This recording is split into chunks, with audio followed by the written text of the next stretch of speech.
जवेरिया, तुम कितनी छोटी सी हो यार, कितनी नन्ही सी हो। और रोहान कहाँ है? नूर बीमार है, वो उसका ख्याल रख रहा है, जाया नहीं है। कितनी अच्छी बात है। बहुत बेहतरीन शौहर है। नूर के माँ बाप को समझ नहीं आया बस। खाला, उनकी तो आप बात ही ना करें, उन्हें कहाँ ऐसी बातें समझ आती हैं। खैर, तुम्हारा क्या हाल चाल है, तुम बताओ। वही, क्या उम्मीद कर रही हैं आप? अजलान कल तैयार होकर कपड़े पहनकर निकल गया। कहाँ? पता नहीं। और तुमने पूछा भी नहीं?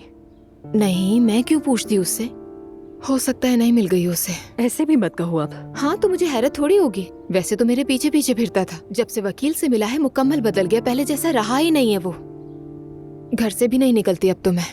वो तो यही कहेगा तुम मेरी बीवी नहीं हो, जो चाहे करो। नहीं करेगा ऐसा, और इस बात की मैं गारंटी देती हूँ तुम्हें।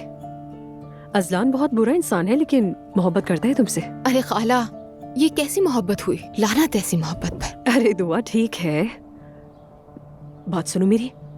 हो सकता है कि वो तुम्हें जलाने की कोशिश कर रहा हो। वो जानता है मैं जेलस नहीं होंगी। तुम्हें तो देखकर ऐसा ही लग रहा है कि तुम जेलस हो रही हो।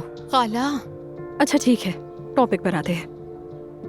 ये अजलान इंतहाई अहमक है, तुमसे कोई चाल चलने की कोशिश कर रहा है। बेचारा। तो क्या हम इसका यकीन करेंगे?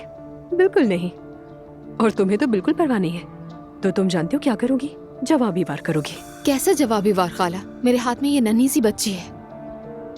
मैंने झूठ बोलने की कोशिश की और बुरी तरह पकड़ी गई, जानती हैं आप। हाँ, ये तो बिल्कुल ठीक कहा तुमने। तुम झूठ तो मत भूला करो, तुम इसमें बहुत बुरी हो। कोई भी बहाना कर लो, कहो कि तुम्हें पढ़ाई करनी है, कहीं एडमिशन लेने जा रही हो, वगैरह वगैरह। लेकिन मैं तो उसकी तरफ देखती भी नहीं हूँ, हम बात भी नहीं करते, तो कैसे बताऊँ अब? हाँ, लेकिन तुम दोनों एक ही कमरा शेयर करते हो। खाला, ऐसी बात नहीं है कोई, हमारा ताल्लुक ही नहीं है कोई भी। अच्छा ठीक है यार, तुम कोई ना कोई तरीका निकाल ही लोगे, मुझे यकीन है। कुछ सोच ही लेंगे।